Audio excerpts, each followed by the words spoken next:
Good morning. Today is Thursday, the 26th or the 27th? 27th, I think, right? No, 26th. We're out in the garage this morning with the dogs. You can't see them, but they're around here laying around being lazy.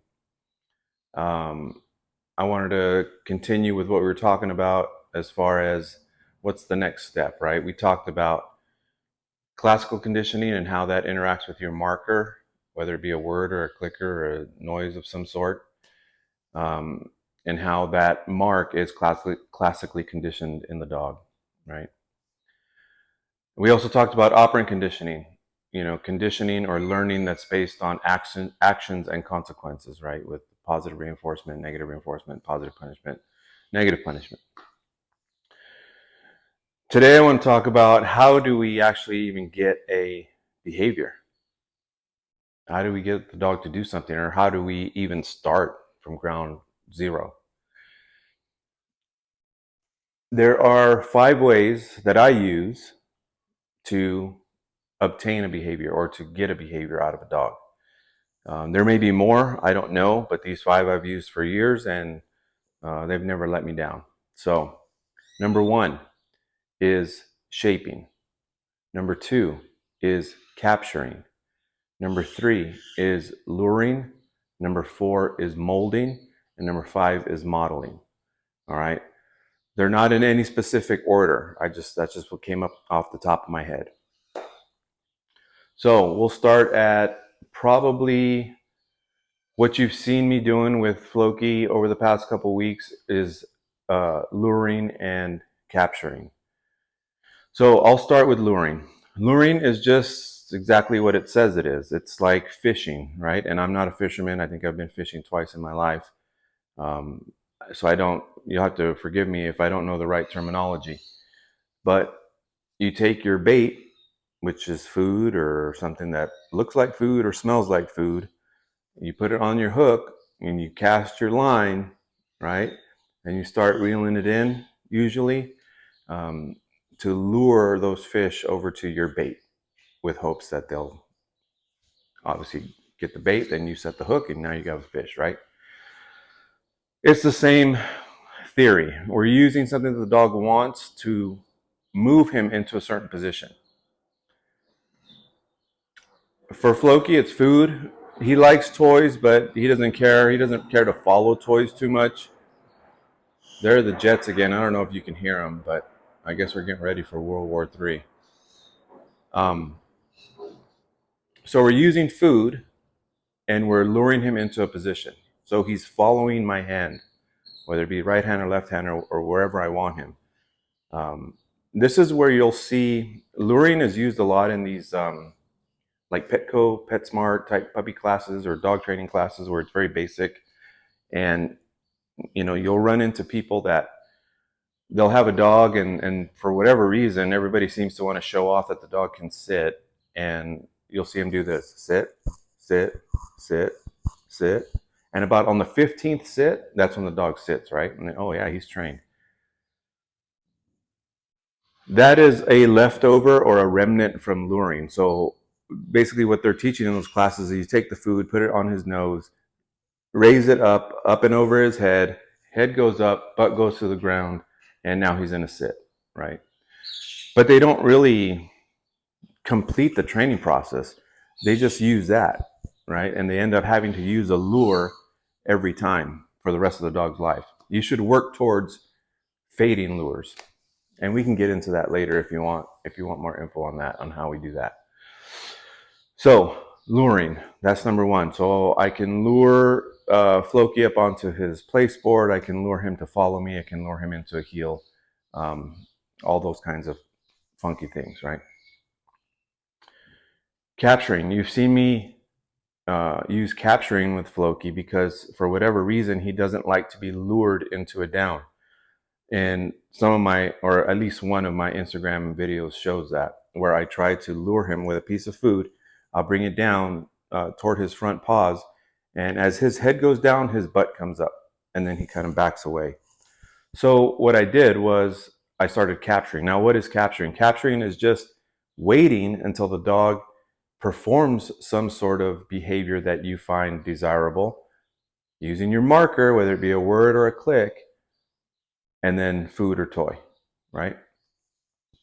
So if you were to train a dog using capturing alone, you could get a few things through capturing, but not everything that you would want.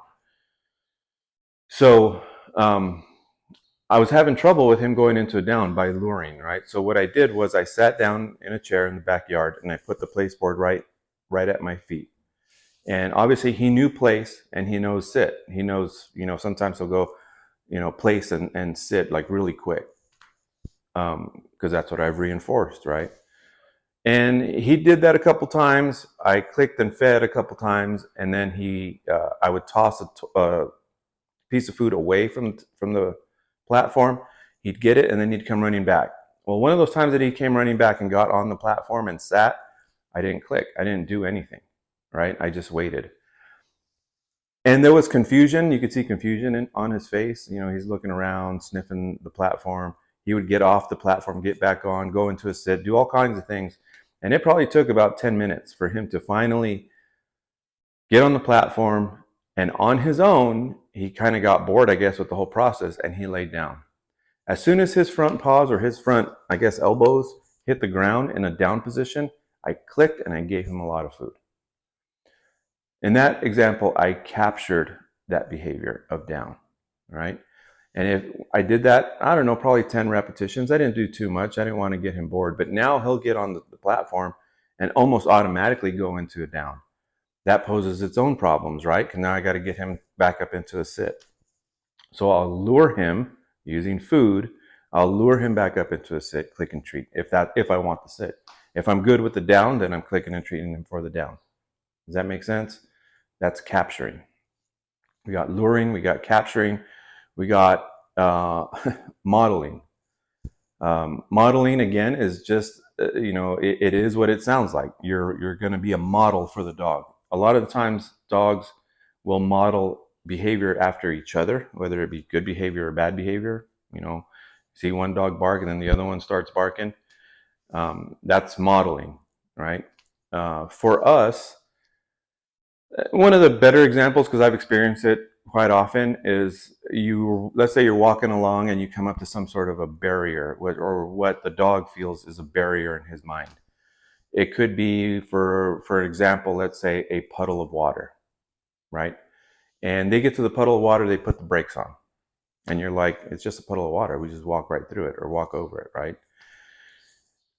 But for some reason, maybe it's a puppy, maybe it's a really soft dog, maybe dog's never seen the outdoors before. He's lived his life in a kennel, and they've never seen a puddle of water or had to traverse a puddle of water.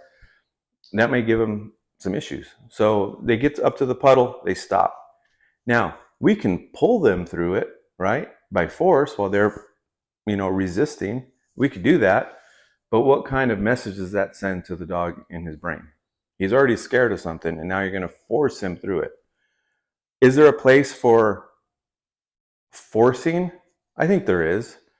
But especially when they're younger, especially like Floki being a puppy, I don't want to force that. So what can we do? There's a number of things. If he's crazy for a toy, I could throw the toy across, right, over the puddle of water. He could run through the puddle of water and go get it, or he could run around the puddle of water to avoid it and go get the toy, or he could just not go. Maybe it's not high value enough for him. The same with food. But I think it's natural for us, especially if we have like a little kid with us and they're afraid of something, you say, "What? Watch me," right? And you go over the puddle of water. And many times the dog will go over the puddle of water right after you. You modeled that behavior. Could you model a sit or a down? I guess you could, but I think luring and capturing would be much more efficient than waiting or being in a standing position and then sitting in a chair or sitting on the ground. And then when your dog sits, you click and feed. I just think that would be not very efficient.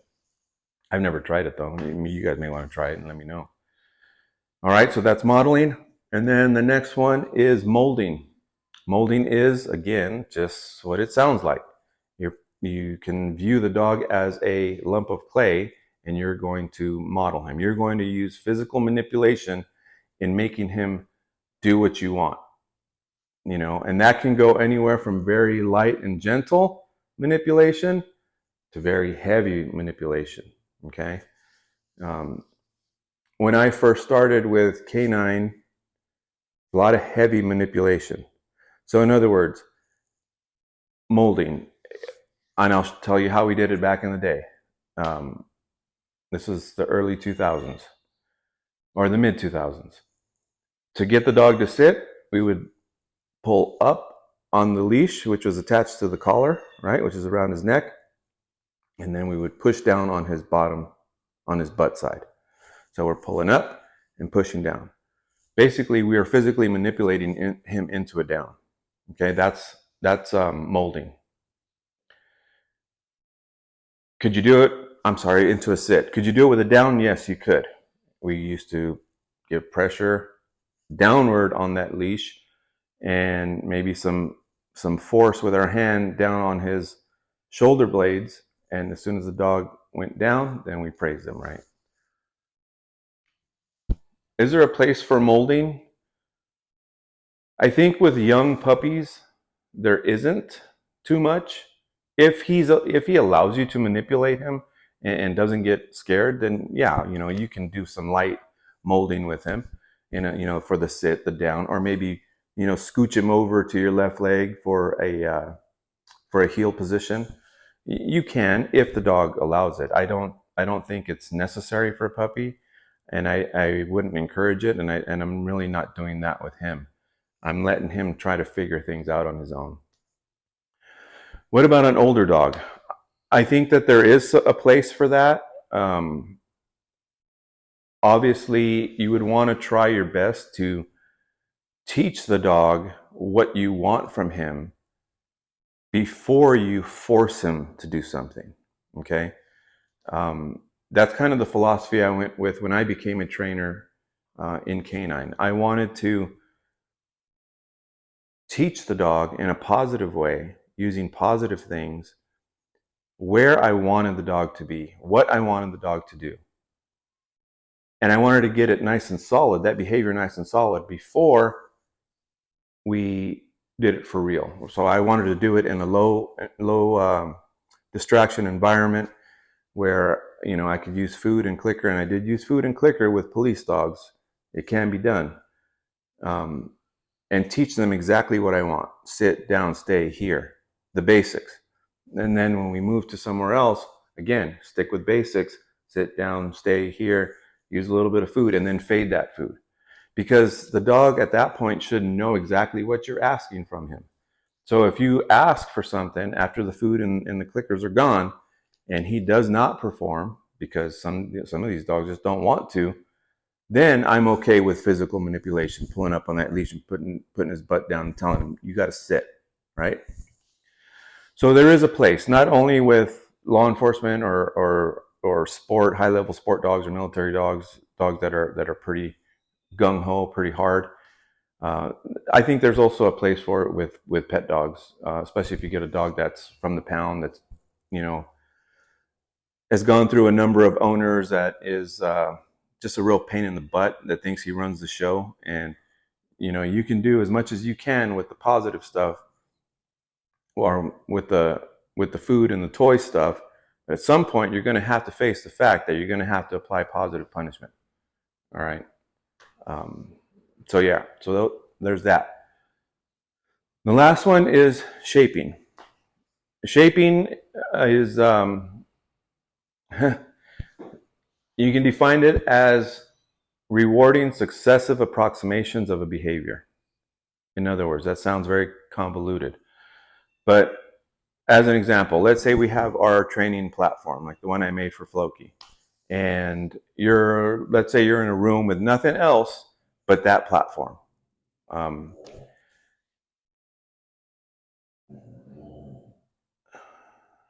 Dingo's growling. So you're in a room with that platform and nothing else. And the dog is kind of afraid of that platform. And let's say he's looking at you or he's sitting next to you. The moment that he looks toward that platform, I can click and feed, right? Now he may be, he doesn't know what he's being fed for. He doesn't know what he's being reinforced for. He just knows that if he turns and looks, I'm clicking and feeding. If he takes one step toward that platform, I'm clicking and feeding, right? So I'm no longer clicking and feeding just for the head turn. Now I'm going to wait him out a little bit and see if he'll take that step. If he takes that step, I'm clicking and feeding. Now we do that, I don't know, maybe 10 reps or 5 reps or whatever. And now he takes a step and he waits for me to click and feed. Well, I'm not clicking and feeding. I'm going to wait and hold out until he takes 2 steps. And then I'm going to click and feed. And we do that. We shape the behavior. We shape his behavior of going toward that platform, right? Eventually we get to the point where he gets to the platform, we're clicking and he's coming back for food. And then on one occasion, he gets to the platform and he doesn't hear a click. He's probably going to come back, but we ain't giving him nothing, right? So he's going to go back to just before the platform. He's not getting nothing. So he gets, if you're not doing anything, then they're going to do something in place of that. So he may put a paw on there. He may get on top of it. He may sniff the platform, whatever. But my criteria is going to be, it's going to be more than just going there. Now you got to do something else. Now you got to go there and you got to touch it, right? So he touches it with one paw. I'm clicking and feeding. So we're gradually shaping that behavior of going towards the platform with the ultimate goal of him getting on top of the platform. Make sense? So luring, shaping, modeling, molding, capturing. Those are ways to get a behavior.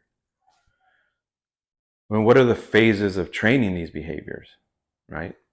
Well, number one is to obtain the behavior.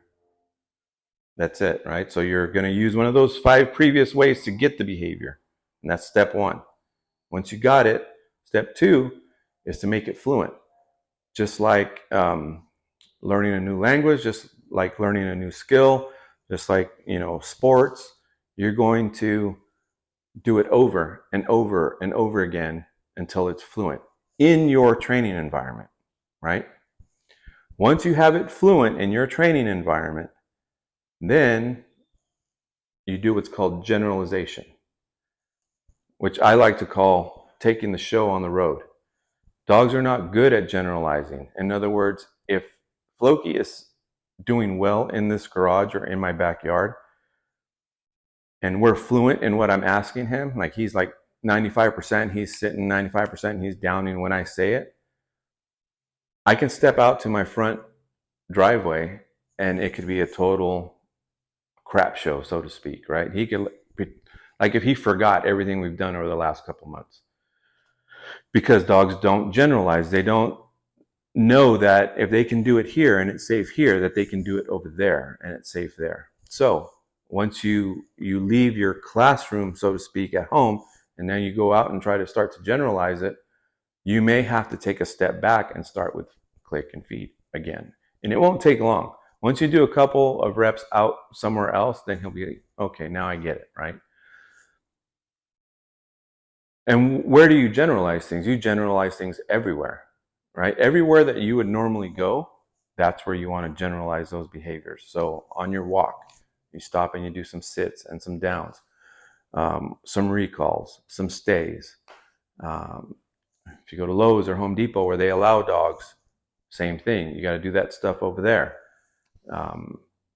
The park, wherever you go, right? You want to do those behaviors and kind of take a step back and do a little kindergarten stuff with some click and feed, click and feed, click and feed, and then they'll eventually get it. The last phase of training is maintenance. And maintenance is for the life of the dog. So you may think that I'm going to spend 2 months and I'm going to work really hard on this dog and I'm going to get him squared away and he's going to be, doing all this stuff, all these different skills, all these different behaviors. Well, it doesn't end there. You got to keep doing that for the rest of his life. Even with Dingo, he still gets some click and feed every once in a while. Or I'm always asking him for something before he gets something. Before he comes in, he's got to wait. Before he goes out, sometimes he's got to wait. He can't pull on the leash. That's not allowed. Yeah, he's always, there's always states of training, and it's ongoing forever until that dog dies. All right. So I think that's it. I don't know what the time is on the video, but that's it for this week, I believe. Tomorrow, I don't know, maybe I'll do a garage knowledge short in here. But I gotta be watching the game too, because the Diamondbacks and the Rangers start tomorrow for the World Series. So we shall see. Anyway, that's it for now. And if you have any questions, let me know. Or if I missed anything, my former handler should know if I missed something or not. All this stuff is coming out of the top of my head. I'm not reading anything right now. So yeah, that's it. We're gonna boogie. We got some stuff to do today, and then I'll get back with you next week or whenever I get an idea. All right. Have a good day. Bye.